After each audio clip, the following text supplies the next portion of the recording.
ത്രിയേക ദൈവത്തിന് സ്തുതി. അനുഗ്രഹിക്കപ്പെട്ട ഈ ദിവസത്തെ ഓർത്ത് ഞാൻ ദൈവത്തെ സ്തുതിക്കുന്നു.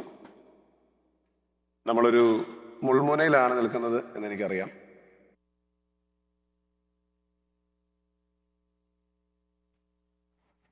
അഭിമന്യ തിരുമേനി, പ്രിയപ്പെട്ട വികാരി ജനറൽ അച്ഛന്മാർ, പ്രിയപ്പെട്ട പട്ടക്കാർ, പ്രിയമുള്ള വിശ്വാസ സമൂഹമേ, നമുക്കൊന്നിച്ച് ദൈവവചനം പഠിക്കാൻ ലഭിക്കുന്ന എല്ലാ അവസരങ്ങളും അനുഗ്രഹീതമാണ്. ആ അർത്ഥത്തിൽ ദൈവകൃപയോടെ നമുക്ക് ദൈവവചനം കേൾക്കാനും മനസ്സിലാക്കാനും സാധിക്കട്ടെ എന്ന് പ്രത്യേകമായിട്ട് പ്രാർത്ഥിക്കുന്നു. വിശ്വാസ തികവുള്ള ഭാവി എന്ന വളരെ കാലിക പ്രസക്തിയുള്ള വിഷയത്തിലാണ് നമ്മൾ നമ്മുടെ ധ്യാനവും ചർച്ചകളുമൊക്കെ നടത്തുന്നത്. അതുമായി ബന്ധപ്പെട്ട് തന്നെയാണ് ഈ ബൈബിൾ സ്റ്റഡികളും രൂപപ്പെടുത്തിയിട്ടുള്ളത്. നമുക്ക് പ്രാർത്ഥിക്കാം. ദൈവമേ, നല്ല കർത്താവേ, തരുന്ന എല്ലാ കരുണകൾക്കും കൃപകൾക്കുമായിട്ടും സ്തോത്രം. ഞങ്ങളുടെ ജീവിതാനുഭവങ്ങളോട് കാലങ്ങളിലൂടെ സഞ്ചരിക്കുന്ന നിന്റെ വചനത്തിലൂടെ ഞങ്ങളോട് ഇടപെടുന്നല്ലോ, അതിനായിട്ട് സ്തുതി. ഇന്ന് നിന്റെ സാന്നിധ്യം ഞങ്ങൾക്കിടയിലുള്ളത് കൊണ്ട് സ്തോത്രം. ഞങ്ങൾ ഓരോരുത്തരോടും സംസാരിക്കണമേ. ഞങ്ങൾ ദൈവകൃപയോടെ നിന്റെ സ്നേഹത്തെക്കുറിച്ച് അറിയുവാൻ ഇടയാക്കണമേ. വിശ്വാസവും അതിലെ തികവും അതുമൂലമുണ്ടാകുന്ന ശോഭനമായ ഭാവിയും സ്വപ്നം കണ്ട് കർത്താവെ, ഈ ലോകത്തിൽ നിന്നോട് ചേർന്ന് ജീവിപ്പാനും ആ സ്വപ്നം സാധ്യമാക്കിയെടുക്കുവാനും ഞങ്ങളെല്ലാം ഇടയാക്കണമേ. കൃപയിൽ എല്ലാവരെയും പാലിക്കണമേ. യേശു മിശിഹാമൂലമുള്ള പ്രാർത്ഥന കൃപയോടെ കേൾക്കുമാറാകണമേ. ആമേൻ. പുറപ്പാട് പുസ്തകം 3-ാം അധ്യായം 1 മുതൽ 6 വരെയുള്ള വാക്യങ്ങളാണ് നമ്മുടെ ഇന്നത്തെ ധ്യാനത്തിൻ്റെ ആധാരം. പുറപ്പാട് പുസ്തകം 3-ാം അധ്യായം 1 മുതൽ 6 വരെ. അത് ഇങ്ങനെയാണ്. മോശെ മിദ്യാനിലെ പുരോഹിതനും തൻ്റെ അമ്മായപ്പനുമായ യിത്രോവിൻ്റെ ആടുകളെ മേയിച്ചുകൊണ്ടിരുന്നു. അവൻ ആടുകളെ മരുഭൂമിക്കപ്പുറത്ത് ദൈവത്തിൻ്റെ പർവ്വതമായ ഹോറേബ് വരെ കൊണ്ടുവന്നു. അവിടെ യഹോവയുടെ ദൂതൻ ഒരു മുൾപടർപ്പിൻ്റെ നടുവിൽ നിന്ന് അഗ്നിജ്വാലയിൽ അവന് പ്രത്യക്ഷരായി. അവൻ നോക്കിയാറെ മുൾപടർപ്പ് തീപിടിച്ച് കത്തുന്നതും മുൾപടർപ്പ് വെന്തുപോകാതിരിക്കുന്നതും കണ്ടു. മുൾപടർപ്പ് വെന്തുപോകാതിരിക്കുന്ന ഈ വലിയ കാഴ്ച എന്തെന്ന് ഞാൻ ചെന്ന് നോക്കട്ടെ എന്ന് മോശെ പറഞ്ഞു. നോക്കേണ്ടതിന് അവൻ വരുന്നത് യഹോവ കണ്ടപ്പോൾ ദൈവം മുൾപടർപ്പിൻ്റെ നടുവിൽ നിന്ന് അവനെ മോശേ, മോശേ എന്ന് വിളിച്ചു. അതിന് അവൻ ഇതാ ഞാൻ എന്ന് പറഞ്ഞു. അപ്പോൾ അവൻ, ഇങ്ങോട്ട് അടുക്കരുത്, നീ നിൽക്കുന്ന സ്ഥലം വിശുദ്ധ ഭൂമിയാകയാൽ കാലിൽ നിന്ന് ചെരുപ്പ് അഴിച്ചു കളക എന്ന് കൽപ്പിച്ചു. ഞാൻ അബ്രഹാമിൻ്റെയും ദൈവവും ഇസഹാക്കിൻ്റെ ദൈവവും യാക്കോബിൻ്റെ ദൈവവുമായി നിന്റെ പിതാവിൻ്റെ ദൈവമാകുന്നു എന്നും അവൻ അരുളി ചെയ്തു. മോശെ ദൈവത്തെ നോക്കുവാൻ ഭയപ്പെട്ട് മുഖം മൂടി. ഈ സംഭവം നമുക്കെല്ലാവർക്കും നല്ലതുപോലെ അറിയാവുന്നതാണ്. അപരിചിതമായ യാതൊന്നുമില്ലാത്ത ഒരു വേദപുസ്തക ഭാഗമാണ്. ഞാൻ ഒരു ചോദ്യം ചോദിക്കാം. നിങ്ങൾ ലവ് ലെറ്റർ എഴുതിയിട്ടുണ്ടോ?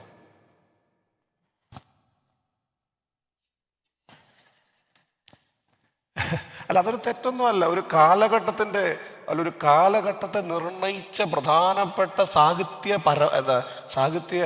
ഏടുകളാണ് പ്രണയലേഖനങ്ങൾ. അല്ലെ, 90കളെ സജീവമാക്കിയ 80കളെ സജീവമാക്കിയ ഒരുപാട് പ്രണയലേഖനങ്ങളുണ്ട്. അല്ലേ, അത്തരം സിനിമകളും ചുള്ളിക്കാടിൻ്റെ കവിതകളുമൊക്കെ ആ കാലത്തെയൊക്കെ ത്രസിപ്പിച്ച് നിർത്തിയതൊക്കെ നമുക്കറിയാം. ഞാൻ പറയാൻ ശ്രമിക്കുന്നതേ, ഞാനിപ്പോൾ ഇവിടെ നിൽക്കുമ്പം ഓർക്കുകയായിരുന്നു, ഈ പണ്ട് ഈ പ്രീ ഡിഗ്രി കാലത്ത് എനിക്കൊക്കെ കിട്ടിയൊരു നന്മയുണ്ട്. അതായത് ഈ ഒരുപാട് പേർക്ക്, നിങ്ങൾ തെറ്റിദ്ധരിക്കില്ല കേട്ടോ, ഈ വേറെ ആളുകൾക്ക് വേണ്ടി പ്രണയലേഖനം എഴുതുക. അതായത് ഈ പ്രണയലേഖനത്തിൻ്റെ കോൺട്രാക്റ്റ് എടുത്തിട്ട് മറ്റുള്ളവർക്ക്, മനസ്സിലായോ, ജോസഫിന് കൊടുക്കാനുള്ളത് മറിയാമ്മയ്ക്ക് കൊടുക്കാനുള്ളത് ജോസഫിന് എഴുതി കൊടുക്കുന്ന ഒരു ഏർപ്പാട് പണ്ടുണ്ടായിരുന്നു. അപ്പം നമ്മൾ ഈ എഴുതുമെന്നുള്ള ജാടയുള്ളവരെ കൊണ്ടാണ് ഇത് എഴുതിപ്പിക്കുക. നല്ല ഭാഷയിലൊക്കെ എഴുതണം, നല്ല വാക്കുകളൊക്കെ അതിനകത്ത് വേണം, അങ്ങനെയാണ് എഴുതിപ്പിക്കുക. അപ്പം അങ്ങനെ ഒരുപാട് പ്രണയ ആളുകൾക്കൊക്കെ ഞാൻ ഈ സാധനങ്ങൾ എഴുതി കൊടുത്തിട്ടുണ്ട്. അപ്പോൾ ഒരുപാട് കാലത്തിന് ശേഷം ഇവരെ കാണുമ്പം അതിൻ്റെ ജാള്യതയും ഞാൻ കണ്ടിട്ടുണ്ട്. പലരുടെ മുഖത്ത് എഴുതി കൊടുത്തവരെയൊന്നും അല്ല പലരും കല്യാണം കഴിച്ചത്. അതൊക്കെ നമുക്ക് മനസ്സിലാക്കുന്നുണ്ട്. അപ്പോൾ ഈ ഓരോരുത്തരെ കാണുമ്പോൾ നമുക്കറിയാം ഇയാൾക്ക് ഞാൻ എന്താ എഴുതി കൊടുത്തത്. നമുക്കറിയാം. നമ്മളിങ്ങനെ കോളേജിൽ പ്രീ ഡിഗ്രി ഞാൻ ക്രിസ്ത്യൻ കോളേജിലാണ് പഠിച്ചത്. അപ്പോൾ ആ വഴി ഇങ്ങനെ നടന്നു പോകുമ്പോൾ തങ്കപ്പം വന്നാൽ നമുക്ക് മനസ്സിലായി ഇവൻ ഞാൻ കഴിഞ്ഞ ആഴ്ച എഴുതി കൊടുത്തത് ഇന്ന സാധനമാണ്, കാരണം ഇത് മാറിപ്പോകാനും പാടില്ലല്ലോ. അപ്പോൾ അങ്ങനെ വളരെ ശ്രദ്ധയാണ്. അപ്പോൾ ഇവരെ കാണുമ്പോൾ എനിക്കറിയാം ഇവൻ്റെ പ്രണയത്തിൻ്റെ കണ്ടന്റ് എന്താണ്. ഞാൻ പറഞ്ഞ മനസ്സിലായോ? അപ്പം അവർ പറഞ്ഞു തരുന്ന വാക്കുകളെ നമ്മൾ നല്ല രൂപത്തിൽ എഴുതി കൊടുക്കലാണല്ലോ എന്ന് പറഞ്ഞതുപോലെ പുറപ്പാട് സംഭവത്തിലെ ഈ ഭാഗം ഞാൻ പറയുമ്പോൾ എനിക്ക് ഉറപ്പായിട്ടറിയാം ഇതിൻ്റെ കണ്ടന്റ് എന്താണ്, ഇതിനകത്ത് എന്താണുള്ളത്, ഈ കഥയുടെ തുടക്കം എന്താണ്, ഇതെവിടെ ചെന്ന് അവസാനിക്കും എന്നൊക്കെ നമുക്ക് നല്ല ധാരണയുണ്ട്. അറിവില്ലാത്ത ആളുകളോട് പറയലല്ല, അറിവുള്ള ആളുകളോടുള്ള ഓർമ്മപ്പെടുത്തലിൻ്റെ മുമ്പിലാണ് ഞാൻ നിൽക്കുന്നത് എന്ന് എനിക്ക് നല്ല ബോധ്യമുണ്ട്. മാത്രമല്ല വചനത്തിൻ്റെ വിളമ്പുകാരായ അധ്യാപകരും ഗുരുക്കന്മാരുമായ പട്ടക്കാരുടെ മുമ്പിലുമാണ് ഞാൻ നിൽക്കുന്നുള്ള നല്ല ബോധ്യവും എനിക്കുണ്ട്. അതുകൊണ്ട് ഇതൊരു ഓർമ്മപ്പെടുത്തലാണ്, പഠിപ്പിക്കലല്ല. ഈ വിഷയം വിശ്വാസ തികവുള്ള ഭാവി എന്ന വിഷയത്തിൻ്റെ 3 വാക്കുകളെ 3ആയിട്ട് എടുക്കാനാണ് എനിക്കിഷ്ടം. അതുകൊണ്ടാണ് ഞാൻ അത് ഈ രൂപത്തിൽ അതിൻ്റെ ഒരു ക്രമീകരണം. വിശ്വാസം, തികവ്, ഭാവി. പെർഫെക്ഷൻ എന്നുള്ള വാക്ക് തികവിൻ്റെ ഒരുപാട് അർത്ഥങ്ങളിൽ ഒരർത്ഥം മാത്രമാണ്. തികവിന് ഒരുപാട് അർത്ഥങ്ങൾ കൊടുക്കാനായിട്ട് സാധിക്കും. അതിൽ ഒരർത്ഥം മാത്രമാണ് പെർഫെക്ഷൻ. എന്നാൽ ആ പെർഫെക്ഷനെ കുറിച്ച് പറയാൻ എനിക്ക് ഇഷ്ടമുണ്ട്. അങ്ങനെ ഒരു ധ്യാനം എൻ്റെ മനസ്സിലുണ്ട്. അതുകൊണ്ടാണ് ആ വാക്ക് അതിനുവേണ്ടി എടുത്തത്. നിങ്ങൾ വിചാരിച്ചു പോലെ തികവെന്നുള്ള അർത്ഥത്തിൻ്റെ കൃത്യമായ അർത്ഥം പെർഫെക്ഷൻ അല്ല, ഒരുപാട് നാനാർത്ഥങ്ങളുള്ള ഒരു വാക്ക് ഉപയോഗിക്കുന്നു എന്ന് മാത്രം. ഇത് പ്രസക്തമായി മാറുന്നത് എങ്ങനെയാണ്? ഞാൻ ഫാർമസ് ബ്രാഞ്ച് പള്ളിയിൽ പറഞ്ഞിട്ടുണ്ട്. നമ്മുടെ പ്രായം നമ്മളെ കൊണ്ട് എത്തിക്കുന്ന ചില ഘടകങ്ങൾ, ചില സ്ഥലങ്ങളുണ്ട്. ചില എല്ലുകളിലാണ് ജീവിതം രൂപപ്പെട്ടു വരുന്നതെന്ന് പൊതുവായി പറയാറുണ്ട്. അതിൻ്റെ ആദ്യത്തെ പ്രായം ഒരു 10-18 വയസ്സ് വരെയൊക്കെ ത്രില്ലിൻ്റെ പ്രായമാണ്. ത്രില്ലാണ്, എപ്പോഴും ത്രില്ലാണ്. 100cc അവല്ല, 100cc ഒക്കെ പോയല്ലോ, 1000cc ബൈക്കും അടിപൊളി പരിപാടികളും ഒക്കെ ആയിട്ട് ത്രില്ലായിട്ടിരിക്കുന്ന ഒരു കാലമുണ്ട്. ആ കാലത്ത് നിന്ന് ഒരു 25 വയസ്സൊക്കെ കഴിഞ്ഞ് കല്യാണമൊക്കെ കഴിച്ചു കഴിഞ്ഞാൽ പിന്നെ ബില്ലുകളാണ്, ബില്ലിൻ്റെ പ്രായമാണ് അല്ലേ? ബില്ലെന്ന് കേട്ടിട്ടില്ലേ? ത്രില്ല് കഴിഞ്ഞാൽ പിന്നെ complete bill. Current bill, home loan അതിൻ്റെ ബില്ല്, ഇൻ്റർനെറ്റിൻ്റെ ബില്ല്, ബില്ലോടെ ബിൽ, മെഡിക്കൽ ബില്ല്, ബില്ലുകൾ. ആ ബില്ലിൻ്റെ പ്രായത്തിലുള്ളവരാണ് യുവനസഖ്യത്തിൻ്റെ കോൺഫറൻസിൽ വന്നിരിക്കുന്ന അധികം പേരും. പിന്നെ അടുത്തത് ത്രില്ലുകാരധികം പേര് ഇവിടെ ഇല്ല. ഇനിയുള്ളത് ഈ 65 വയസ്സൊക്കെ കഴിഞ്ഞിട്ട് നമ്മൾ സോഷ്യൽ സെക്യൂരിറ്റി ഒക്കെ വാങ്ങിച്ചു തുടങ്ങുന്ന ഒരു സമയമാണ്. ത്രില്ലും കഴിഞ്ഞു, ബില്ലും കഴിഞ്ഞു, പിന്നെ ഇല്ലാകും. ഇനിയൊന്നും വയ്യ. ഇല്ലുകാരും ഒരുപാട് പേര് നമുക്കിടയിലുണ്ട്. ഇപ്പം ഇങ്ങനെ 3 പ്രായങ്ങൾക്കിടയിൽ നിൽക്കുമ്പോഴാണ് നമ്മളൊരു വിഷയത്തെക്കുറിച്ച് പറഞ്ഞത് വിശ്വാസം, തികവ് അല്ലേ, ഭാവി. ഈ സംഗതികളെ കുറിച്ച് നമ്മൾ ഇതിൻ്റെ ഇടയ്ക്കാണ് ചിന്തിക്കുന്നത്. അതുകൊണ്ട് ഇതെങ്ങനെയാണ് സഞ്ചരിക്കുക? നോക്കൂ, ഫെയ്ത്ത് എന്താണെന്ന് നമുക്കറിയാമോ? വിശ്വാസം എന്നാൽ എന്താണ് എന്ന് പറയാൻ നമുക്കറിയോ? അറിയില്ല. അറിയണം, അറിഞ്ഞുകൊണ്ടിരിക്കണം. എങ്ങനെ അറിയാം. നമ്മൾ പറഞ്ഞാൽ പറയും വേദോസം എന്നൊരു വാക്യമൊക്കെ നമ്മൾ എടുക്കും അല്ലേ? വിശ്വാസം എന്നതോ ആശിക്കുന്നത്. നമുക്ക് വിശ്വാസം എന്താണെന്ന് അറിയാം. ഭാവി എന്താണെന്ന് അറിയാമോ? വലിയ പിടിയില്ല. വിശ്വാസം എന്താണെന്ന് നമുക്കറിയാം, അതിനെക്കുറിച്ച് നമുക്ക് ധാരണകളുണ്ട്. ക്രിസ്തുവിൽ ജീവിക്കുന്ന മനുഷ്യരുടെ വിശ്വാസം എന്താണെന്ന് കുഞ്ഞാം പ്രായം മുതൽ പഠിച്ചു വരുന്ന മനുഷ്യരാണ് നമ്മൾ. അതുകൊണ്ട് വിശ്വാസം എന്നുള്ളതിനെ കുറിച്ച് നമുക്കൊരു ധാരണയുണ്ട്. എന്നാൽ ഭാവി എന്താണെന്നുള്ളതിനെ സംബന്ധിച്ച് നമുക്കൊരു ധാരണക്കുറവുണ്ട്. അപ്പം ഞാൻ പറയാൻ ശ്രമിക്കുന്നത്, ഈ വിശ്വാസത്തിൽ നിന്ന്, അറിയാവുന്ന വിശ്വാസത്തിൽ നിന്ന് നമുക്ക് അറിവിൻ്റെ കുറവുള്ള, ധാരണയുടെ കുറവുള്ള ആ ഭാവിയിലേക്കുള്ള പാലമാണ് തികവ്. ചില കാര്യങ്ങളിൽ തികവുണ്ടായാൽ ഈ വിശ്വാസത്തിൻ്റെ യാത്ര ഈ മനോഹരമായ ഭാവിയിൽ എത്തിക്കാൻ എളുപ്പമാണ്. അതാണ് ഞാൻ പറയാൻ ശ്രമിച്ചത്. അങ്ങനെ സഞ്ചരിച്ച ഒരു മനുഷ്യന്റെ കഥയാണ് മോശയിൽ നിന്ന് നമ്മൾ വായിച്ചെടുക്കേണ്ടത്. വിശ്വാസത്തിൽ നിന്ന് നമ്മൾ പ്രവേശിക്കുന്ന മനോഹരമായ ഭാവിക്ക് അതിനിടയിൽ നിൽക്കുന്ന ഒരു നല്ല പാലമാണ് ഈ പെർഫെക്ഷൻ അഥവാ തികവ് എന്ന് ഞാൻ കരുതുന്നു. ഇത് വർക്ക് ചെയ്യുന്നില്ലല്ലോ. Next.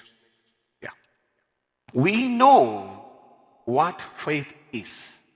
We do not know what the future holds. Perfection is the bridge between these two. ഈ തലത്തിലാണ് ഇന്നത്തെ ധ്യാനം മുമ്പോട്ട് പോവുക.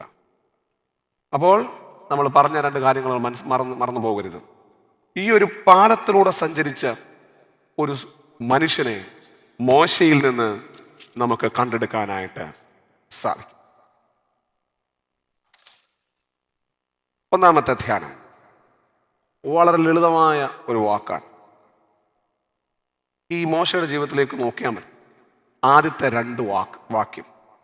മോശെ മിദ്യാനിലെ പുരോഹിതനെന്ന് തുടങ്ങി താഴോട്ട് വായിച്ചു വരുമ്പോൾ ഹോറേബ് വഴി അവൻ എത്തി നിൽക്കുന്നത് മുൾപടർപ്പ് കത്തി നിൽക്കുന്ന ഒരു സ്ഥലത്താണ്. മുൾപടർപ്പ് കത്തി നിൽക്കുന്ന ഒരു സ്ഥലത്ത് മനോഹരമായ ഒരു കാഴ്ച. നമ്മുടെ ഒന്നാമത്തെ ധ്യാനവും അതാണ്. ഈ തികവ് സൃഷ്ടിക്കാൻ കഴിയുന്ന ഒരു കാഴ്ചയുണ്ട്, ഒരു പെർഫെക്റ്റ് വ്യൂ. ഒരു പെർഫെക്റ്റ് വ്യൂ, അതാണ് ഒന്നാമത്തെ കാഴ്ച. ഞാനും ഇതും തമ്മിൽ ശരിയായി. അത്യപൂർവം. ഓക്കെ,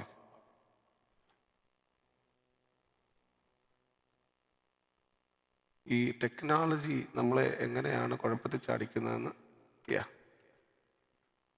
ശരി, തികവുള്ള കാഴ്ച. നോക്കൂ, മോശയുടെ ജീവിതത്തിലേക്ക് നമ്മൾ നന്നായിട്ട് നോക്കണം. മോശ ഇപ്പൊ കാണുന്ന കാഴ്ച എന്താണ്? അവനിങ്ങനെ നടന്നു പോവുകയാണ്. നടന്നു പോകുമ്പോൾ ആടുകളുണ്ട് മുമ്പിൽ. ആടുകളെ കൊണ്ടുള്ള യാത്രയാണല്ലോ അല്ലേ. ഈ കഥയൊക്കെ നമുക്കറിയാമല്ലോ അല്ലേ. ഈ പുറപ്പാട് സംഭവമൊക്കെ നമുക്കറിയാമല്ലോ അല്ലേ. അതറിയാമെന്ന് വിചാരിച്ചോണ്ടാ, ഇതൊക്കെ വായിച്ചിട്ടുണ്ടെന്ന് വിചാരിച്ചോണ്ടാ ഞാൻ ഇതൊക്കെ പറഞ്ഞുകൊണ്ടിരിക്കുന്നത്. നോക്കൂ, ഈ ആടുകളെയും കൊണ്ടുള്ള യാത്രയാണ്. മുമ്പിൽ ഇപ്പൊ കാണുന്ന കാഴ്ച എന്ന് പറയുന്നത് ഒരു പറ്റം ആടുകളാണ്. ആ ആടുകളെയും കൊണ്ടുള്ള യാത്രയ്ക്ക് മുമ്പിൽ അവൻ ചെന്നെത്തി നിൽക്കുന്നത് ഹോറേബ് എന്ന് പറയുന്ന സ്ഥലത്താണ്. ഈ ഹോറേബും ആടുകൾ ഇങ്ങനെ നിൽക്കുകയാണ്. നമ്മൾ അതിൻ്റെ അർത്ഥങ്ങളിലേക്കൊന്ന് പോയാൽ ഈ കാണുന്ന കാഴ്ചയുടെ പ്രത്യേകതകൾ നമുക്ക് മനസ്സിലാകും. ജീവിതത്തിൽ ഇങ്ങനെയൊന്നും ആകണമെന്നോ ഒരു പക്ഷേ മോശ ചിന്തിച്ചിട്ടുണ്ടോ എന്ന് സംശയമാണ്. കാരണം അദ്ദേഹം പരിശീലിച്ചു വന്നതും വളർന്നു വന്നതുമായ രീതികളൊക്കെ വളരെ വ്യത്യസ്തമായിരുന്നു. എന്നാൽ ഇപ്പോൾ ജീവിതത്തിൻ്റെ ഒരു പ്രത്യേക ഘട്ടത്തിൽ ആടുകളോടൊപ്പം ജീവിക്കേണ്ടി വരുന്ന ഒരു സിനിമ ഉണ്ടല്ലോ, ആട് ജീവിതമായി മാറിയിട്ടുണ്ട് മോശയുടെ ജീവിതം. ആടുകളുടെ ശബ്ദവും ആടുകളുടെ മണവും ആടുകളോടൊപ്പമുള്ള സഹവാസവും ഒക്കെയായി ജീവിതം മുമ്പോട്ട് പോവുകയാണ്. ചെന്നെത്തി നിൽക്കുന്ന സ്ഥലത്തിന് വളരെ പ്രത്യേകതയുണ്ട്. ഈ സ്ഥലത്തിൻ്റെ പേര് ഹോറേബ് എന്നാണ്. ആ ഹോറേബിനെ കുറിച്ച് എഴുതുമ്പോൾ എഴുത്തുകാരൻ വളരെ രസമായിട്ട് എഴുതിയിട്ടുണ്ട്. ദൈവത്തിൻ്റെ പർവ്വതമായ ഹോറേബ്. ദൈവത്തിൻ്റെ പർവ്വതമായ ഹോറേബ്. ഈ ദൈവത്തിൻ്റെ പർവ്വതമായ ഹോറേബ്, ആ പദം നമ്മളിങ്ങ് എടുത്താൽ ആ പദത്തിൻ്റെ അർത്ഥം ബാരൻ ലാൻഡ് എന്നാണ്, ഊഷരമായ ഇടമെന്നാണ്. നോക്കൂ, ഞാൻ പറഞ്ഞത് നിങ്ങൾക്ക് മനസ്സിലാവുന്നുണ്ടോ? ഈ വാക്കിൻ്റെ അർത്ഥം നമുക്കറിയാം, സിനായി, അതെല്ലാം ഇതുമായി ബന്ധപ്പെട്ടാണ് നിൽക്കുന്നത്. എന്നാൽ ഈ സ്ഥലം പ്രതിനിധാനം ചെയ്യുന്നത് മരുഭൂമി പോലെയുള്ള വന്ധ്യമായ ഒരു ഭൂമിയാണ്. അങ്ങനെയുള്ള ഒരു സ്ഥലത്തേക്കാണ് ഇപ്പോൾ ആര് ചെന്നിരിക്കുന്നത്? മോശ ചെന്നിരിക്കുന്നത്. പക്ഷെ ചെന്നിരിക്കുന്ന പർവ്വതത്തിന് എഴുത്തുകാരൻ കൊടുത്തിരിക്കുന്ന പേര് അത് ദൈവത്തിൻ്റെ പർവ്വതം എന്നാണ്. പക്ഷെ ദൈവത്തിൻ്റെ പർവ്വതമായിരിക്കുന്ന ഹോറേബ് എന്ന് പറയുന്ന പദത്തിൻ്റെ അർത്ഥം ബാരൻ ലാൻഡ് എന്നാണ്. ഇതെല്ലാം തമ്മിൽ അങ്ങോട്ടും ഇങ്ങോട്ടും പ്രശ്നമായില്ലേ? ഇങ്ങനെയല്ലല്ലോ ആവേണ്ടത്.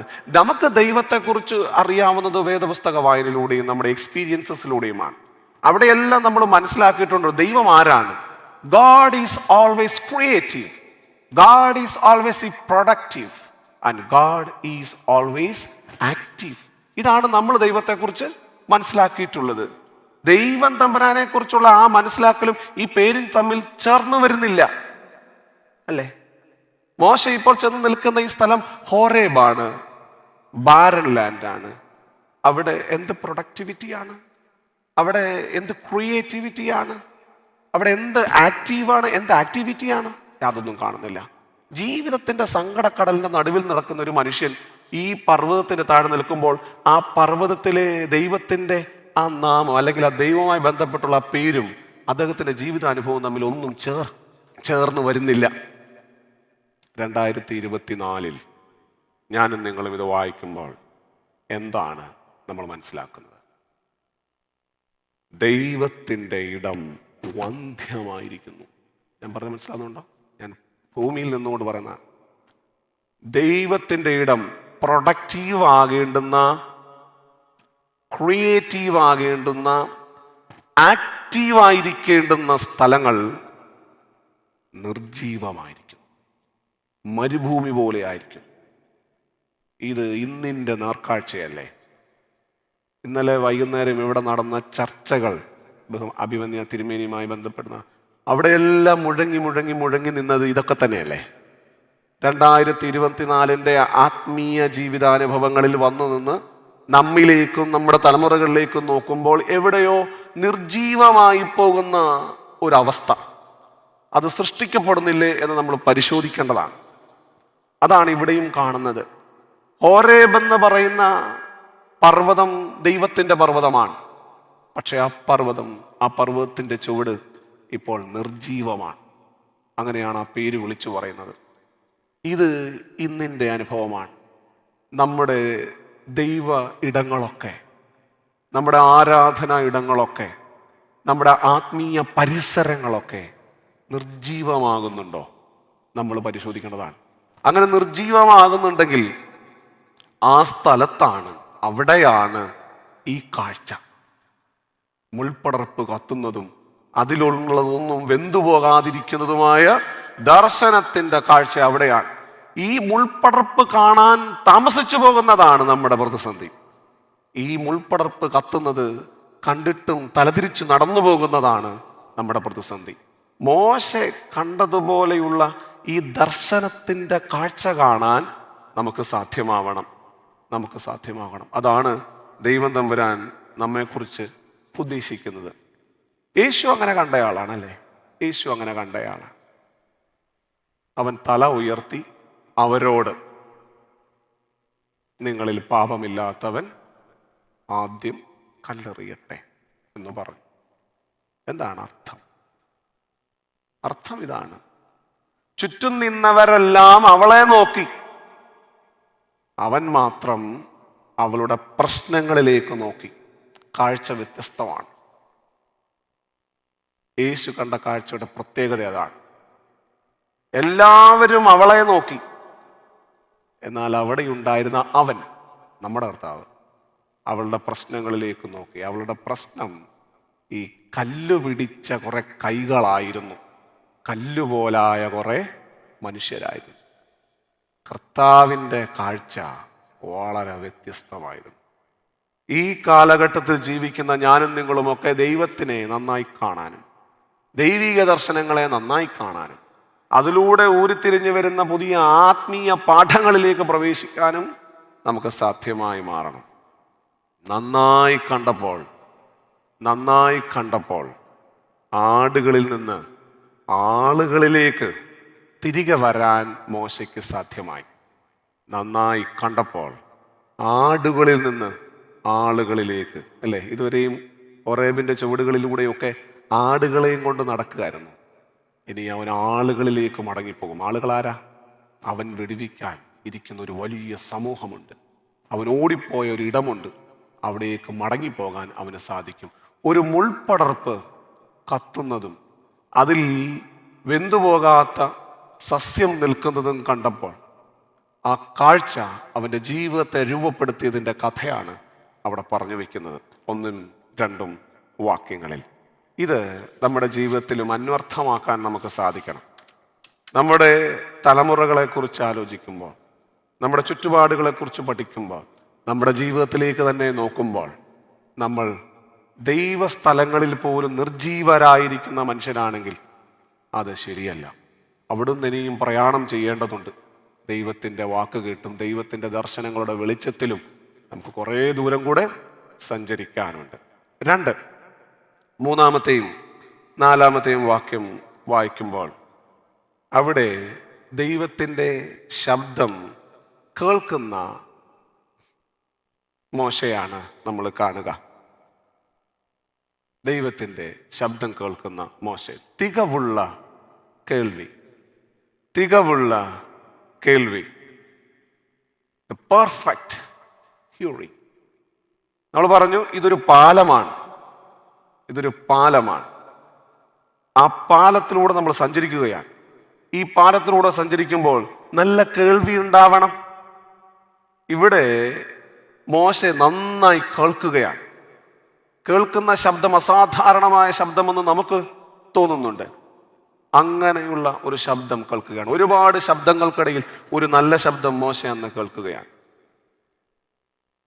ഈ മോശ കേൾക്കുന്ന ശബ്ദം മോശെ മോശെ എന്നുള്ളൊരു വിളിയാണ്. ഈ വിളി കേൾക്കുമ്പോൾ ഇത് ദൈവമാണ് എന്ന് ബോധ്യം വരുന്നുണ്ട് മോശയ്ക്ക്. അത് നമ്മൾ താഴോട്ട് വായിച്ചു വരുമ്പോൾ നമുക്ക് മനസ്സിലാവും അതെങ്ങനെയാണ് സംഭവിക്കുന്നത്.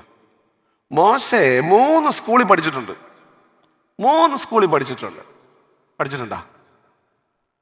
പഠിച്ചിട്ടുണ്ടോ? മോശ സ്കൂളിൽ പഠിച്ചിട്ടുണ്ടോ? പിന്നെ ഞങ്ങളെ പഠിച്ചിട്ടുള്ളൂ അല്ലേ? മോശ 3 സ്കൂളിൽ പഠിച്ചു. വെള്ളത്തിൽ നിന്ന് വലിച്ചെടുക്കപ്പെട്ടവനായി തീർന്നപ്പോൾ അമ്മയെ വളർത്തമ്മയാക്കി മാറ്റിയൊരു പ്രോസസ്സ് നടന്നു, നമുക്കതറിയാം. അങ്ങനെ ഈ കുഞ്ഞ് അമ്മയുടെ വീട്ടിലോട്ട് പോയി, അല്ലെങ്കിൽ അമ്മയുടെ അടുത്തോട്ട് പോയി. അവിടെ ഒരു സ്കൂളാണ്. കുറേ കാലം പഠിച്ചു. ഈ നഴ്സറിക്കൂട്ട് വിട്ടു എന്നുള്ള അർത്ഥത്തിലല്ല, ആ അമ്മയുടെ അല്ലെ അവൻ്റെ വീട്ടിൽ ആ സ്കൂളിൽ നന്നായി പഠിച്ചു. അതിനുശേഷം അടുത്ത സ്കൂളിലോട്ട് പോയി. ഏത് സ്കൂളായിരുന്നു?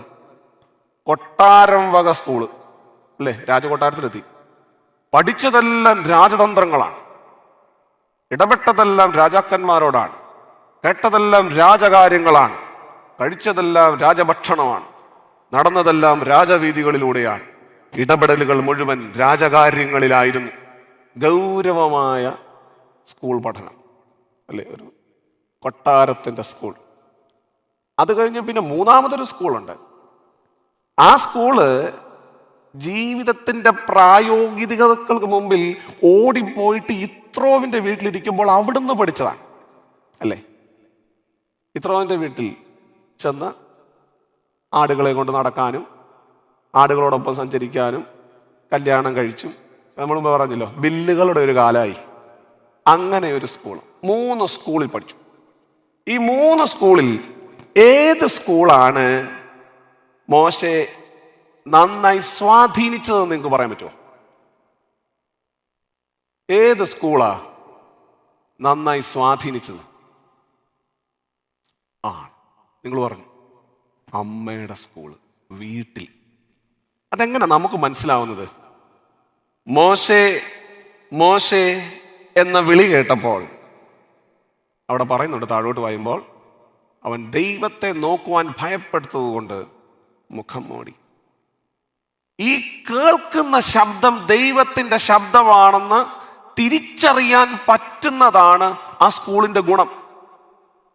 എബ്രായരിലുള്ള ഓരോ അമ്മമാരും കുഞ്ഞുങ്ങൾക്ക് പറഞ്ഞു കൊടുക്കുന്ന പാഠങ്ങളിൽ ഏറ്റവും പ്രധാനപ്പെട്ട പാഠം, നമുക്കൊരു ദൈവമുണ്ട്, ആ ദൈവം യഹോവയായ ദൈവം. ആ പറഞ്ഞു കൊടുത്ത പാഠത്തിൽ നിന്ന് ചുവട് വെച്ച് ഒടുവിൽ ഒരു വൈതരണിയിലൊക്കെ ചെന്ന് പെട്ടെങ്കിലും ഒടുവിൽ ഈ ബേണിംഗ് ബുഷ്, കത്തുന്ന ഈ തീജ്വാലയ്ക്ക് മുമ്പിൽ നിൽക്കുമ്പോൾ അതിൽ നിന്ന് ഉയരുന്ന ശബ്ദം ദൈവത്തിൻ്റെതാണെന്ന് തിരിച്ചറിയാനുള്ള തീപ്പൊരി ഉണ്ടാക്കാൻ അമ്മയുടെ സ്കൂളിന് പറ്റി. ഞാൻ അമ്മ എന്ന് പറയുമ്പം ആ വാക്ക് മനോഹരമായതുകൊണ്ട് പറയുന്നതാണ് കേട്ടോ. ആ അമ്മ എന്ന് പറഞ്ഞാൽ നമ്മുടെ കുടുംബം, നമ്മുടെ വീട്. വിശ്വാസ തികവിലേക്കുള്ളൊരു യാത്രയുണ്ടല്ലോ, ശോഭനമായ ഭാവി മുമ്പിൽ കണ്ടുകൊണ്ട്. ആ തികവുള്ള യാത്രയ്ക്ക് ഈ കേൾവിയും ഈ സ്കൂളും വളരെ പ്രധാനപ്പെട്ടതാണ്. നമ്മുടെ മക്കൾ എന്താണ് കേൾക്കുന്നത് എന്നുള്ളത് വളരെ പ്രധാനപ്പെട്ടതാണ്. നമ്മൾ എന്താണ് പറയുന്നത് എന്നുള്ളത് വളരെ പ്രധാനപ്പെട്ടതാണ്. നമ്മുടെ ജീവിതം ആ വിധത്തിൽ രൂപപ്പെടേണ്ടതാണ്. യേശു അപ്പച്ചൻ, എൻ്റെ കുഞ്ഞാനാള് നമ്മുടെ ചെറിയ പ്രായത്തിലെല്ലാം നമ്മളെല്ലാം പ്രാർത്ഥിച്ചപ്പോൾ ഉപയോഗിച്ചൊരു വാക്കാണ് യേശു അപ്പച്ചൻ അല്ലേ? എവിടുന്ന് കിട്ടിയതാ യേശു അപ്പച്ചൻ? ഒന്നുകിൽ വീട്ടിലെ അമ്മ ആദ്യമായി അല്ലെങ്കിൽ അപ്പൻ ആദ്യമായി ഒരു പ്രാർത്ഥന പറഞ്ഞു തന്നവൻ പറഞ്ഞു യേശു അപ്പച്ചനോട് പ്രാർത്ഥിച്ചാൽ മതി. ശരിയല്ലേ? എൻ്റെ വല്യമ്മച്ചയാണ് എന്നെ വളർത്തിയത്. എൻ്റെ വല്യമ്മച്ച എന്നെ പഠിപ്പിച്ച പ്രാർത്ഥനയിൽ, മോനെ പരീക്ഷയ്ക്ക് പോകുമ്പം യേശു അപ്പച്ചനോട് പ്രാർത്ഥിച്ചാൽ മതി. സൈക്കിൾ കടിക്കാൻ പോകുമ്പോൾ യേശുപ്പച്ചനോട് പ്രാർത്ഥിച്ചാൽ മതി. താഴെ വീണിട്ട് കൈമുട്ടിട്ട് വരുമ്പം യേശുപ്പച്ചനോട് പ്രാർത്ഥിച്ചാൽ മതി. യേശുപ്പച്ചൻ അങ്ങനെ ഹൃദയത്തിൽ കയറി. പിന്നീട് ഒരുപാട് കാലം നമ്മൾ സഞ്ചരിച്ച് വരുമ്പോൾ പലയിടങ്ങളിൽ ഇതുപോലെ തീ പൊള്ളുന്ന ഇടങ്ങളിൽ നമ്മൾ നിൽക്കേണ്ടി വരും. നമുക്ക് ഓർമ്മ വരും എന്ത്? യേശുപ്പച്ചൻ. ആ സ്കൂൾ വളരെ പ്രധാനപ്പെട്ടതാണ്. ആ സ്കൂൾ വളരെ പ്രധാനപ്പെട്ടതാണ്. ഒരുപാട് ശബ്ദങ്ങളുണ്ട് ഈ ലോകത്തിൽ, ഒരുപാട് കേൾവികളുണ്ട് ഈ ലോകത്തിൽ. ആ കേൾവികൾക്കിടയിൽ ഈ ശബ്ദം ദൈവത്തിൻ്റെതാണെന്ന് തിരിച്ചറിയാൻ പറ്റുന്ന ആ ഒരു മാസ്മരികതയുണ്ടല്ലോ, അതിലേക്ക് പ്രവേശിക്കാൻ നമുക്ക് പറ്റണം. അല്ലാതെ എന്ത് ഭാവി? അല്ലാതൊരു ഭാവിയില്ല. അതിലേക്ക് ചുവട് വെക്കാൻ നമ്മെ സഹായിക്കും ഈ അനുഗ്രഹീതമായ കേൾവികൾ. നോക്കൂ, എൻ്റെ ചെറിയ പ്രായത്തിലെ ഞാനും എൻ്റെ സുഹൃത്ത് അനില്, കുസൃതിക്ക് കൈയും കാലും വെച്ച രണ്ടുപേര് എന്ന നിലയിലാണ് ഞങ്ങളുടെ നാട്ടുകാരൊക്കെ ഞങ്ങളെ കണ്ടിരുന്നത്. അവധിക്കാലത്ത് ഒരു ദിവസം ഞങ്ങൾ രണ്ടുപേരും കൂടെ ഞങ്ങളവിടെയൊക്കെ കരിമ്പുള്ള കാലമാണ്. കരിമ്പൊക്കെ വെട്ടിയിട്ട് തെങ്ങുകൾ ഇങ്ങനെ നിൽക്കുന്നു. അപ്പം കരിമ്പത്തോട്ടം കളിക്കാൻ കിട്ടിയതിൻ്റെ ഒരു സന്തോഷത്തിൽ ഞാനും ഈ അനിലും കൂടെ അവിടെ ചെന്നു. എന്ത് കളിക്കും? അങ്ങനെ ഒരു ആലോചന ഉണ്ടല്ലോ. അപ്പം ഇന്നത്തെ പോലെ ഈ തോണ്ടുന്ന സാധനം ഇല്ലല്ലോ. അപ്പോൾ അങ്ങനെയുള്ളതൊന്നും ഇല്ലാത്തതുകൊണ്ട് ഞങ്ങൾ അന്ന് തീരുമാനിച്ചു ബോംബുണ്ടാക്കാം. ഇത് റെക്കോർഡ് ചെയ്യുന്നുണ്ടല്ലോ, നാളെ ഇതൊക്കെ എങ്ങനെ വരുമെന്ന് അറിയത്തില്ല, മുഴുവൻ കേൾപ്പിക്കത്തില്ലല്ലോ. ഇപ്പോൾ ബോംബുണ്ടാക്കുന്ന അച്ഛൻ എന്ന് പറഞ്ഞ ആളെ പ്രസിദ്ധീകരിക്കും. അതാ ഏതായാലും അങ്ങനെ തീരുമാനിച്ചു. അപ്പോൾ ഇത് ഉണ്ടാക്കുന്നത് എങ്ങനെ നമുക്കറിയത്തില്ല. നമ്മൾ പറഞ്ഞു ഈ പ്ലാസ്റ്റിക് എല്ലാം കൂടെ ചുറ്റി ഇങ്ങനെ കത്തിക്കുമ്പോൾ ഒരു പ്രത്യേകത ഉണ്ട്. എന്താ അറിയോ? ഇതിന് ഓരോ തുള്ളി ഇങ്ങനെ വീഴും താഴോട്ട്, പ്ലാസ്റ്റിക്. അപ്പോൾ ഒരു ശബ്ദമുണ്ട് അതിന്. ആ വായുവിൽ കൂടി ഇങ്ങനെ തീ ഇങ്ങനെ എന്ന് പറഞ്ഞ താഴോട്ട് പോകുന്നൊരു ശബ്ദമുണ്ട്. ഇത് നല്ല രസമല്ലേ? അപ്പം ഈ സാധനം ഉണ്ടാക്കി, ഇതാണ് നമ്മുടെ ബോംബ്. അപ്പോൾ ഇത് ഒരു വലിയ കമ്പയിലൊക്കെ കെട്ടി, പ്ലാസ്റ്റിക് കെട്ടി ഇങ്ങനെ പിടിച്ചോണ്ട് നിൽക്കുക. അപ്പോൾ ഇതിന് ഈ ബോംബ് ഇടണ്ടേ? അത് ഈ ബോംബ് എവിടെ ഇടും? ബോംബ് ഇടാനും സ്ഥലം വേണമല്ലോ. അപ്പോഴാണ് കരിമ്പുകാട്ടിലോട്ട് ചെന്ന് കയറിയത്. അവിടെ ചെന്നപ്പോൾ തെങ്ങൊക്കെ നിൽക്കുന്നു. തെങ്ങ് കണ്ടപ്പോൾ ഒരു ഐഡിയ വന്നു. തെങ്ങേക്കൂടി ഇങ്ങനെ ചെറിയ ചെല്ലി എന്ന് പറഞ്ഞാൽ മനസ്സിലായോ? തെങ്ങിനെ നശിപ്പിക്കുന്ന ഒരു സാധനമാണ്. ഇതിങ്ങനെ ഓടുന്നു. ബോംബിടാൻ സ്ഥലമായി. ഇതിനെ അങ്ങ് ബോംബിടാം. ഇത് വലിയൊരു കമ്പയിലോട്ട് കെട്ടി ഇതിങ്ങനെ ഉയർത്തി ഓരോ ചെല്ലിയുടെ ഒന്നാമത്തെ ചെല്ലിയുടെ മേളിലോട്ട് പ്ലാസ്റ്റിക് വീണു. അപ്പോൾ ചെല്ലി ചാകുന്നു. അപ്പോൾ ഞങ്ങൾ കേട്ടോ ബോംബിങ് വിജയിച്ചു. പ്രശ്നം എന്താ അറിയാമോ? 5-6 ബോംബ് ഇട്ട് കഴിഞ്ഞപ്പോൾ ഈ തെങ്ങ് നിന്ന് കത്താൻ തുടങ്ങി. അവിടെയാണ് പ്രശ്നം. ഈ പ്ലാസ്റ്റിക് അല്ലേ, ഇത് അവിടെ ചെന്ന് ഇരിക്കുന്നിടത്ത് അങ്ങ് കത്തും. തെങ്ങ് വലിയത് ഒരു നല്ല രസമായിട്ട് നിന്ന് കത്താൻ തുടങ്ങി. ഇത് കത്തിയിട്ട് ഞാനും അനിലും കൂടെ ഒരു ഓട്ടം ഓടി. ഇത് കത്തി കഴിഞ്ഞപ്പോൾ പിന്നെ ഒന്നും ചെയ്യാനില്ലല്ലോ. ബോംബിങ് ഉപേക്ഷിച്ച് യുദ്ധം അവസാനിപ്പിച്ച് ഞങ്ങൾ ഓടി. 2 ദിവസത്തേക്ക് വീടിന് പുറത്തിറങ്ങിയില്ല. അമ്മച്ചി പറഞ്ഞ് നിനക്ക് കിട്ടും, കാരണം ആ തെങ്ങിൻ്റെ ഉടമസ്ഥൻ നിന്നെ പോക്കും, നിനക്ക് കിട്ടുകയും ചെയ്യും, എൻ്റെ അടുത്തോട്ട് കരഞ്ഞുകൊണ്ട് വരരുത് എന്ന് പറഞ്ഞു. അങ്ങനെ പണ്ടത്തെ അമ്മച്ചിമാരൊക്കെ അല്ല, അവർ നമ്മളെ വിട്ടുകളയും ആ സമയത്ത്. ഈ എൻ്റെ ദുരിതം അതല്ല, ഇതൊരു വ്യാഴാഴ്ച, വെള്ളിയും ശനിയും കഴിഞ്ഞാൽ ഞാൻ പള്ളി ചെല്ലണം. പള്ളി പോകാന്ന് പറഞ്ഞാൽ സൺഡേ സ്കൂളിലാണ്. സൺഡേ സ്കൂൾ എന്നെ പഠിപ്പിക്കുന്ന അധ്യാപകൻ്റെതാണ് ഈ തെങ്ങ്. ഞാൻ കുടുങ്ങി. എന്നാ ചെയ്യും? പ്രതിസന്ധിയായി. ഒടുവിൽ ഞാൻ വളരെ ആലോചിച്ചൊരു തീരുമാനം എടുത്തു. അപ്പോൾ ഇതിനിടയ്ക്ക് എനിക്ക് ജനലിൽ കൂടെ കാണാം ഈ അധ്യാപകൻ സൈക്കിളിൽ അങ്ങോട്ട് പോകുന്നതും കാണാം, തിരിച്ചു പോകുന്നതും കാണാം. അങ്ങോട്ട് പോയതിനേക്കാളും സ്പീഡ് ഉണ്ടായിരുന്നു തിരിച്ചു പോകുമ്പോൾ. അപ്പോൾ എനിക്ക് മനസ്സിലായി ചവിട്ടിൻ്റെ വേഗത കൂടിയപ്പോൾ ഈ ചവിട്ടൊക്കെ അടുത്ത ആഴ്ച എനിക്ക് കിട്ടാനുള്ള നല്ല സാധ്യതയുണ്ട് എന്നെനിക്ക് ബോധ്യപ്പെട്ടു. ഒടുവിൽ ഞാൻ ഞായറാഴ്ച അടി കിട്ടുമ്പോൾ പരസ്യമായി കിട്ടാതിരിക്കാൻ പള്ളിയിൽ നിന്ന് കുറച്ച് മാറി റോഡിൽ കാത്തുനിന്നു. ഈ അധ്യാപകൻ വന്നു. ഞാൻ തടഞ്ഞു നിർത്തി. എൻ്റെ പൊന്നു സ്വാമിച്ചായ, അബദ്ധം പറ്റി, ഞാൻ ഇങ്ങനെ കളിച്ചപ്പോൾ ഇങ്ങനെ സംഭവിച്ചു, ആ തെങ്ങ് നിന്ന് കത്തിപ്പോയി, എന്നോട് ക്ഷമിക്കണം എന്ന് പറഞ്ഞു. സ്വാമിച്ചാൻ ഇപ്പോൾ ജീവനോടുണ്ട് കേട്ടോ നാട്ടിൽ. എൻ്റെ അധ്യാപകൻ പറഞ്ഞു, റേജി, നിന്നെ സൺഡേ സ്കൂൾ പഠിപ്പിച്ചതിൽ എനിക്കിപ്പോൾ അഭിമാനം തോന്നുന്നു.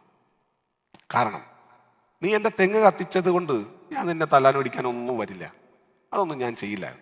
പക്ഷേ നീ എൻ്റെ അടുത്ത് തന്നത് പറയുകയും നീയാണത് ചെയ്തതെന്ന് സമ്മതിക്കുകയും ചെയ്തപ്പോൾ എനിക്കിപ്പോൾ നിന്നെക്കുറിച്ച് വലിയ അഭിമാനം തോന്നുന്നു. നീ നന്നായി വരും. നന്നായോ ഇല്ലയോ എന്നൊക്കെ ഉള്ളത് വേറെ ക്വസ്റ്റ്യൻ. എന്നാൽ നീ നന്നായി വരും. ആ ശബ്ദം എന്നെ വല്ലാണ്ട് പ്രചോദിപ്പിച്ചു കേട്ടോ. അന്ന് സൺഡേ സ്കൂളിൽ ഇരുന്നപ്പോൾ എനിക്ക് തോന്നി ഞാൻ സൺഡേ സ്കൂളിൽ നിന്നല്ല, ഞാൻ വേറെ എവിടെയോ ആണ് ഇരിക്കുന്നത്. ആ വർഷം സാധാരണ ഏറ്റവും കുറവ് മാർക്ക് വാങ്ങിക്കുന്ന ഞാൻ ആ വർഷം സാമിച്ചാൻ്റെ സൺഡേ സ്കൂൾ പരീക്ഷ നല്ല മാർക്ക് വാങ്ങിച്ചു. ചില ശബ്ദങ്ങളുണ്ടല്ലോ നമ്മളെ ഒരുപാട് രൂപപ്പെടുത്തും. ദൈവത്തിന്റെ ശബ്ദം, ഒരുപാട് ശബ്ദങ്ങൾക്കിടയിൽ നിന്ന് തിരിച്ചറിയാൻ കഴിഞ്ഞ ആ ഒരു സംഗതി ഉണ്ടല്ലോ, അത് ഡെവലപ്പ് ചെയ്യാൻ നമുക്ക് സാധിക്കണം. ഞാൻ കേട്ട ശബ്ദം എന്നെ രൂപപ്പെടുത്തിയ ശബ്ദമായി മാറുന്നത് ഞാൻ പിൽക്കാലത്ത് മനസ്സിലാക്കി. വേറുണ്ട് നല്ല ശബ്ദം, നല്ല ശബ്ദം അത് അനുകരിക്കുന്നവർക്ക് വേണ്ടിയുള്ളതാണ് തികവുള്ള ഭാവി. അനുകരിക്കുക എന്ന് പറഞ്ഞാൽ ജീവിതം കൊണ്ട് അനുസരിക്കുക എന്നുള്ളതാണ്. അനുകരിക്കുക എന്ന് പറഞ്ഞാൽ മിമിക്രി കാണിക്കുകയല്ല, ജീവിതം കൊണ്ട് അനുസരിക്കുക എന്നുള്ളതാണ്. നമുക്കൊരു വീഡിയോ കാണാം. കോട്ടയത്ത് നിന്നുള്ള അത്യപൂർവമായ ഒരു ക്ഷമയുടെ കഥയാണ് ഇനി പ്രേക്ഷകരിലേക്ക് എത്തുന്നത്. വരുമാന മാർഗമായ ലോട്ടറികൾ മോഷ്ടിച്ചയാളെ രഹസ്യ ക്യാമറ ഉപയോഗിച്ച് കണ്ടെത്തിയ അന്ധയായ ടിക്കറ്റ് വിൽപ്പനക്കാരി. ഒടുവിൽ ഇനി ഒരാളോടും ഇത് ആവർത്തിക്കരുതെന്ന് ഉപദേശിച്ച അയാളെ യാത്രയാക്കിയ റോസമ്മയുടെ കഥയിലേക്ക്. ഇതാണ് റോസമ്മ. ജന്മനാ അന്ധയാണ്. കോട്ടയം കളത്തിപ്പടിയിൽ 10 വർഷമായി ലോട്ടറി വിൽക്കുന്നു. അന്ധനായ ഭർത്താവും ലോട്ടറി വിൽപ്പനക്കാരനായിരുന്നു. 2 വർഷം മുമ്പ് മരിച്ചു. അകക്കണ്ണിന്റെ വെളിച്ചം കൊണ്ട് ജീവിതം കരുപ്പിടിപ്പിക്കണം. മഴയോ വെയിലോ നോക്കാതെ രാവും പകലും കൂസാതെ തപ്പിത്തടഞ്ഞ് റോസമ്മ ലോട്ടറി വിൽപ്പനയ്ക്കിറങ്ങി. പക്ഷെ അടുത്ത കാലത്തായി കണക്കുകൾ ഒത്തുപോകുന്നില്ല. കൈവശമുള്ള ലോട്ടറികൾ കാണാതാകുന്നു. വരുമാനവും കുറഞ്ഞു. ഇതോടെയാണ് ആരോ ടിക്കറ്റുകൾ മോഷ്ടിക്കുന്നതായി സംശയം തോന്നിയത്. അന്ധനായ മറ്റൊരു സുഹൃത്തിനോട് പറഞ്ഞു. അയാൾ വഴി പറഞ്ഞു കൊടുത്തു. അങ്ങനെയാണ് ഒരു രഹസ്യ പെൻ ക്യാമറ വാങ്ങിയത്. ലോട്ടറി വാങ്ങാൻ പതിവുകാരെത്തുമ്പോൾ പെൻ ക്യാമറ ഓണാക്കും. ഒടുവിൽ മോഷ്ടാവിനെ റോസമ്മ കണ്ടുപിടിച്ചു. ആദ്യം അവർ തർക്കിച്ചു. പിന്നീട് ഞാൻ തെളിവ് കാണിച്ചു കൊടുത്തു. ഞാൻ പെൻ ക്യാമറ കാണിച്ചു കൊടുത്തു. മെമ്മറി കാർഡ് കാണിച്ചില്ല, പെൻ ക്യാമറ കാണിച്ചു കൊടുത്തു. ഇതിനകത്ത് നിങ്ങളുടെ ഫോട്ടോയും നിങ്ങളുടെ സംഭാഷണവും സകലത റെക്കോർഡാണ്. അതുകൊണ്ട് നിങ്ങൾ എടുക്കുന്ന തെളിവ് സഹിതം ഇതിനകത്തുണ്ട്.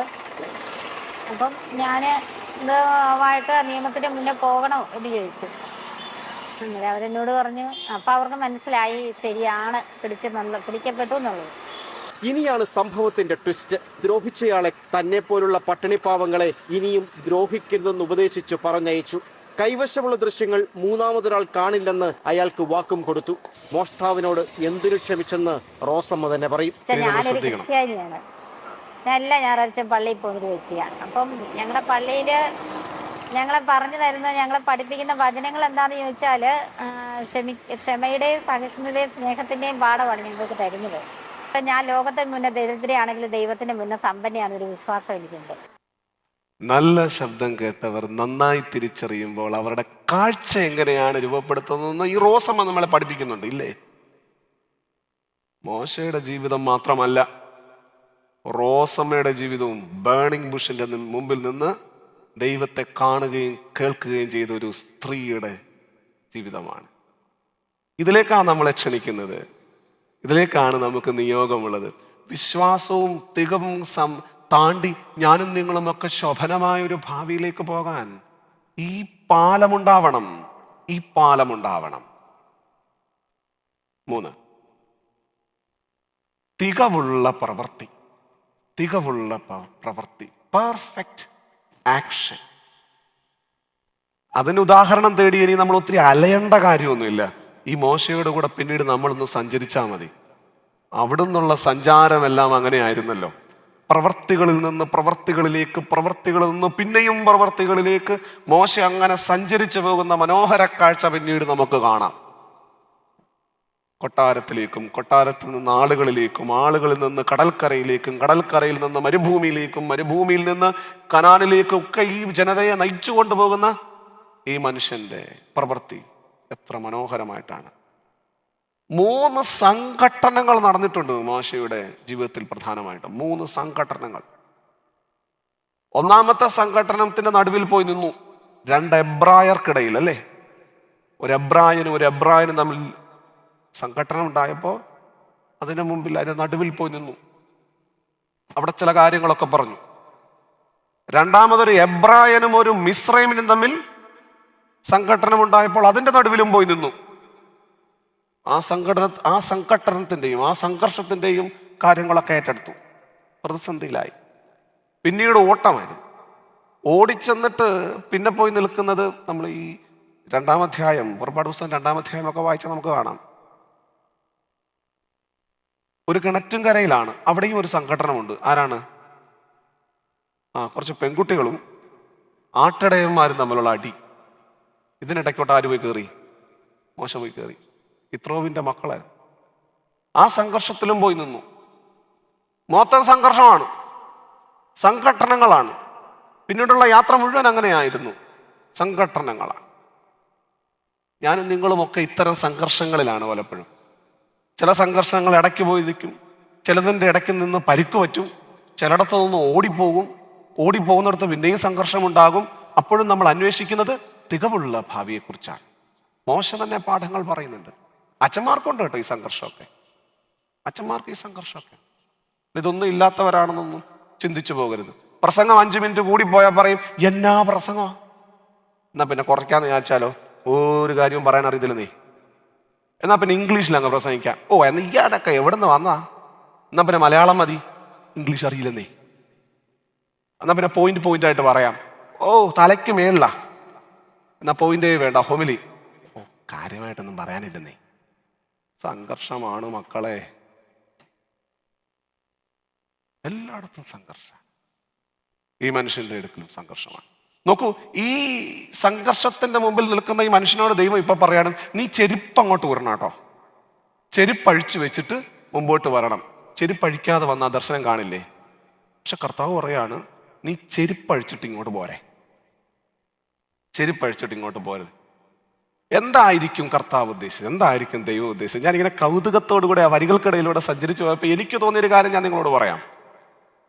പൊള്ളുന്ന മണൽപ്പരപ്പിന്റെ മുകളിൽ നിൽക്കുമ്പോ ഈ ചൂടിനെ കുറിച്ച് നിനക്ക് നല്ല ബോധ്യമുള്ളപ്പോൾ നിന്റെ കാലിനെ സംരക്ഷിക്കുന്ന ചെരുപ്പഴിക്കാൻ നിനക്ക് തയ്യാറുണ്ടോ എന്നുള്ളതാണ് കർത്താവിന്റെ ചോദ്യം. അതായത് ഈ സംഭാഷണം കേൾക്കാൻ നിന്റെ കാല് പൊള്ളുന്നത് നിനക്കിഷ്ടമാണോ എന്നുള്ളതാണ് ചോദ്യം. അങ്ങനൊരു പ്രവർത്തിക്ക് തലവെച്ചു കൊടുക്കാൻ നീ തയ്യാറാണോ എന്നുള്ളതാണ് ചോദ്യം. കാല് പൊള്ളു കേട്ടോ, ഈ മരുഭൂമിയിലൂടെ നടക്കുമ്പോഴേ കാല് പൊള്ളും. എന്നാൽ കാല് പൊള്ളുമെങ്കിലും ഞാൻ എൻ്റെ ചെരുപ്പൊന്ന് അഴിക്കുമെന്ന് പറയാൻ നിനക്കിഷ്ടമുണ്ടോ എന്നുള്ളതാണ്. സുരക്ഷിതത്വത്തിൻ്റെ ചെരുപ്പ് അഴിച്ചു വെക്കുന്നതാണ് ഈ ദർശനത്തിലേക്കുള്ള ഏറ്റവും മികച്ച പടി. അതിനെയാണ് ദൈവിക പ്രവൃത്തി എന്ന് നമ്മൾ പറയുക, അതിനെയാണ് പെർഫെക്റ്റ് ആക്ഷൻ എന്ന് നമ്മൾ പറയുക. മോശയോട് ദൈവം പറഞ്ഞെന്താ അറിയാമോ? ആടുകളുടെ കൂടെ വന്നപ്പം നീ കുറച്ച് കാര്യങ്ങളൊക്കെ കരുതിയൊക്കെയാണല്ലോ നടന്നത്, ഇനി അങ്ങനെ നടന്നാലൊക്കില്ല. ഇപ്പൊ വരെ നടന്നതുപോലെ അല്ല ഇനി നടക്കുന്നത്. ഇനി നടക്കുന്നതിൻ്റെ രീതികൾ വേറെയാണ്. ഇനി നീ മാറുകയാണ്. ഈ മോശയെ കണ്ടപ്പോൾ യിത്രോവിന്റെ മക്കൾ പറഞ്ഞൊരു പ്രസ്താവനയുണ്ട് 2-ാം അധ്യായത്തിൽ. യിത്രോ ചോദിച്ചു, നിങ്ങൾ എത്ര വേഗം വെള്ളമൊക്കെ കുടിപ്പിച്ച് വന്നല്ലോ എന്ന് ചോദിക്കുമ്പോൾ ഈ മക്കൾ പറയുന്നുണ്ട്, ഞങ്ങളെ ഒരു മിസ്രൈമ്യൻ ആട്ടിടയന്മാരിൽ നിന്ന് രക്ഷിച്ചു എന്നാണ്. മിസ്രൈമ്യനാണോ? മോശയാണ്. പക്ഷേ മോശ അപ്പൊ പേർന്ന അടയാളങ്ങളെല്ലാം ആരുടേതാണ്? മിസ്രൈമിൻ്റെതാണ്. എബ്രായനാണ്, പക്ഷെ കണ്ട മിസ്രൈമ്യനാണെന്ന് തോന്നും.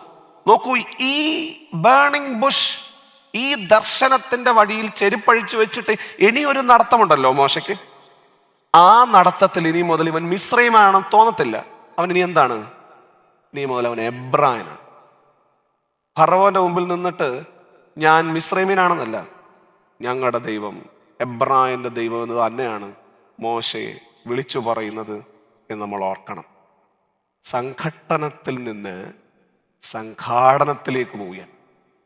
സംഘട്ടനങ്ങളിൽ നിന്ന്, സംഘർഷങ്ങളിൽ നിന്ന് സംഘാടകനായി മാറുകയാണ്. ഒരു ജനതയെ മുഴുവൻ ചേർത്ത് പിടിക്കുന്ന ഒരു സംഘാടകനായി മാറുകയാണ്.